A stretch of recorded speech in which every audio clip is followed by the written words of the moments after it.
It's a nippy one, isn't it? Hey, I'm talking to you. Get back here. You've had a really crazy last 4 days, haven't you? Let's tell everybody what you went through, okay? Let's get you out and get you a little bit of a walk in. If you watched my last video, yeah, them are fire trucks you're hearing, by the way. Up yonder, there's some fire, I guess. But if you watched my last video, I mentioned my puppy Kitt was getting ready to go get neutered. And that must be close by, because they just turned off the sirens. I don't like the sound of fire trucks if I'm not home. Long story. All right, Kitt, road. Come on, road. Sit. Good boy. You ready to start walking? There you go. Forward. I'm technically on blah, blah, blah, blah. Let's try this again.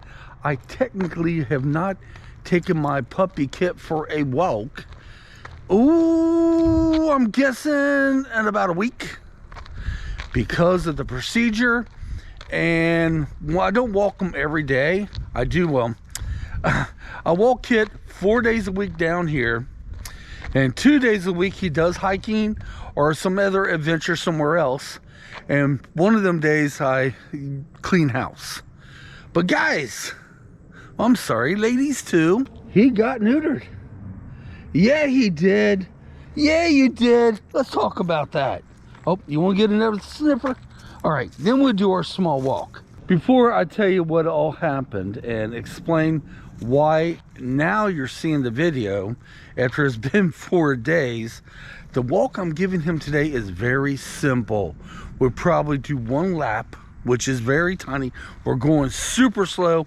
He's going to get lots of sniffers in, lots of sniffers, because it's only been 4 days, and the veterinarian person says I can do a little walking with them, just not to a certain degree. And I waited 4 days, and I think he's okay enough to do a lap. We'll slowly increase that. When he's at 10 days, he'll be up to his normal walking. All right, guys and ladies and gals, let me tell you what happened.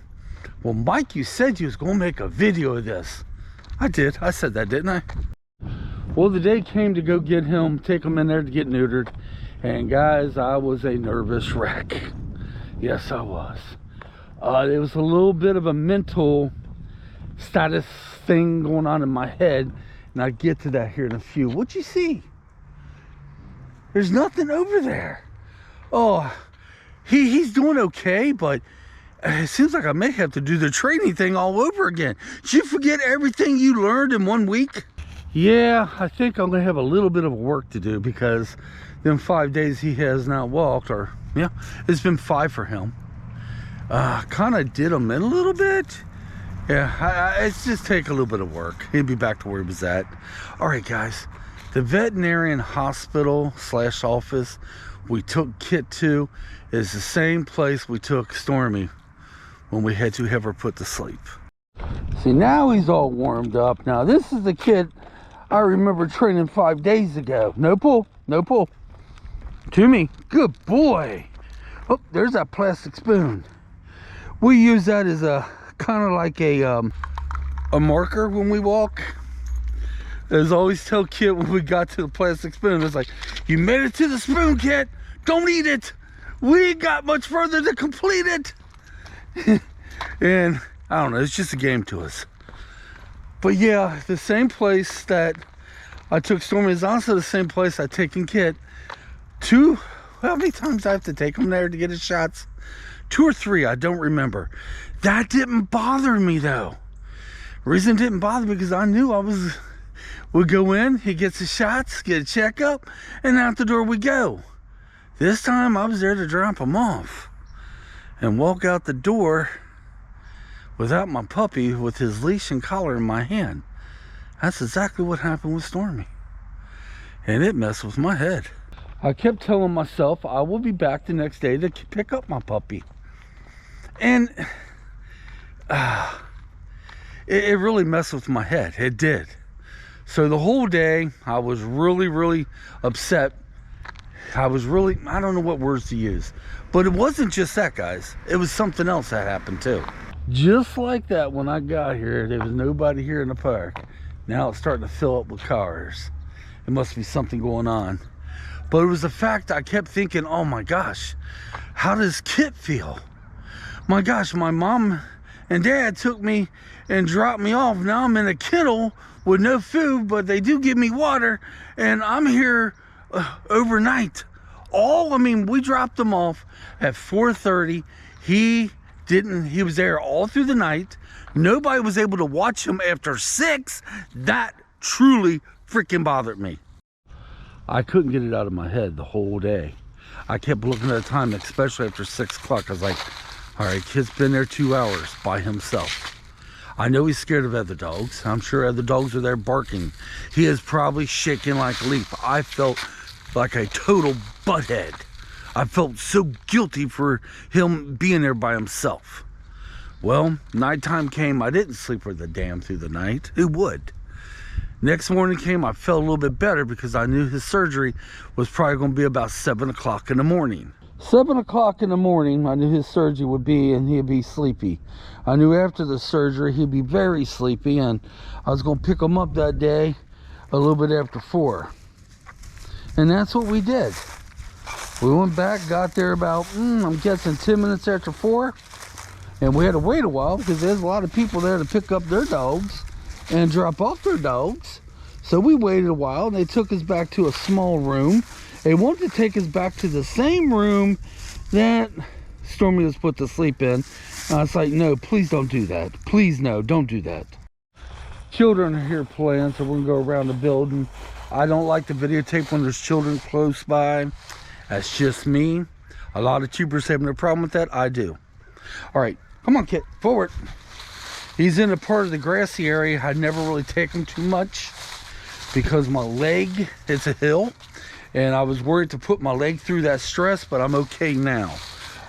So basically, I wonder if somebody's in the small pavilion right now. I wonder if that's where they're at, and they're probably watching out the window, listening to me talk to a camera. Wouldn't that be hilarious? So basically, the lady nurse, I guess she might have been a doctor. She's like, oh, he's a scared little feller. And this is before they brought Kitt back. She's like, he's a scared little feller, isn't he? I was like, yeah. He's scared of other dogs, cats, and children. And she's like, he's just a shaking like a leaf back there. Oh, that's a good thing to make me feel better. So she said, give me a few minutes and I'll bring them on out so you guys can take them home.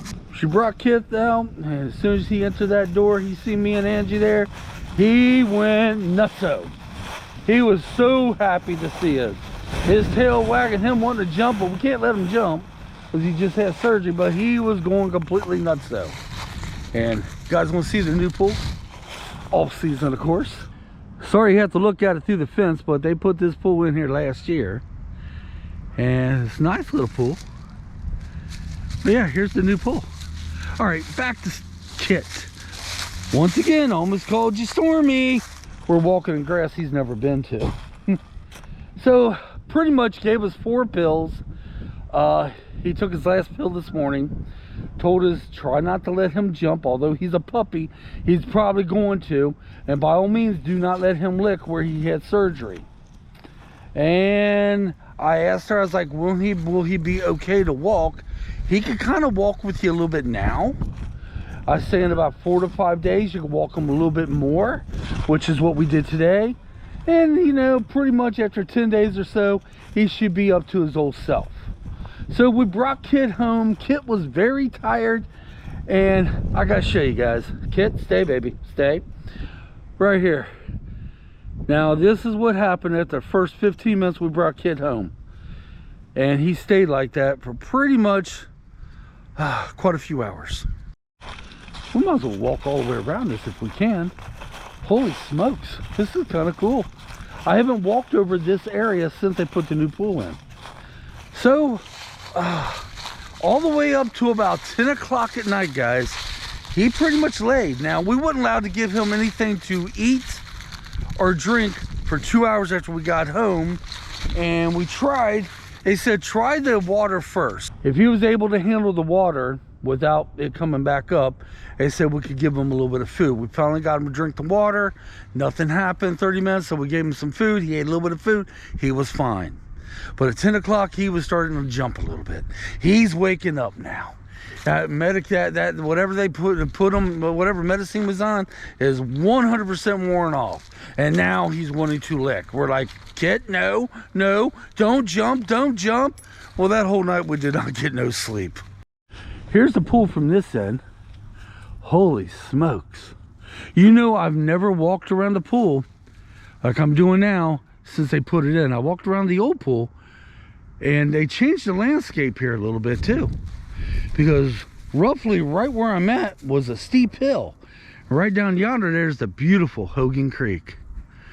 Yeah, I fished that quite a few times. Beautiful, isn't it, guys? We'll get Kitt a treat out real quick here. So the next morning came, and Angie and I decided he needs one of them things to go around his neck, one of them combs to keep him from licking.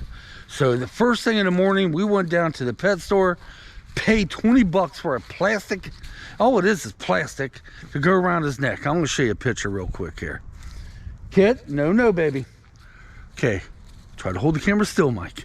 Right there. Whoop, hold on. Kitt, here, sit down. Don't break command, honey. Here, now stay, okay? Right there, guys. There's Kitt with the comb. My kids call that the cone of shame.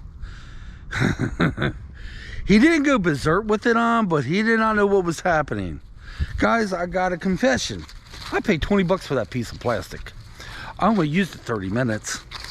After he had it on 30 minutes, I took it off, and I have not put it on him since.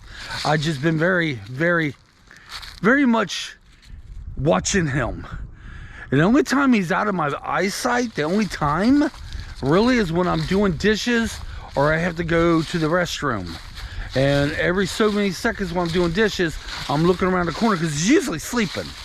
You know, he's usually taking a nap in his crate. Oh, holy smokes. Oh, okay, I thought we had another hill. Okay. He's usually sleeping. That's when we look around a little bit, and I was like, Kitt. And yeah, we been ahead and get on him quite a bit. No lick. Don't lick. And he's actually stops. So I've only used the comb 30 seconds or 30 minutes. And he sleeps in bed with us, so there you go.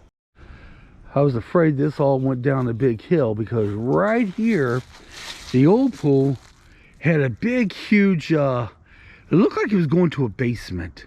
And you had to go down a big steep hill and up a steep hill. And Kitt, oh, I just heard some big dogs. You hear that, Kitt? He hears them. Watch him. He hears them. Let's see how he reacts to it. I'm not going to say anything to him because I want him to listen to it. I want him to get used to it. All right, you're fine. You're fine. You ready to go? Come on, let's make it back to the car. I was going to do this video pretty much as it happened, but my last 4 days have been busy with Kitt and busy with, you know, life itself. So guys, I hope you had a wonderful Thanksgiving and all that stuff. And yeah, I'm going to go ahead and close it out here. Kitt did fine, came through with flying colors. As the days go on, I will welcome more and more. So my puppy has been neutered. All right, guys, I'm going to head back because I got to be somewhere, and I got to leave here in 2 minutes. I got to be somewhere in 5. Kitt and I do. So have a good one. Thanks for watching. Come on, let's get out of here. We'll catch you soon, maybe in the next couple days.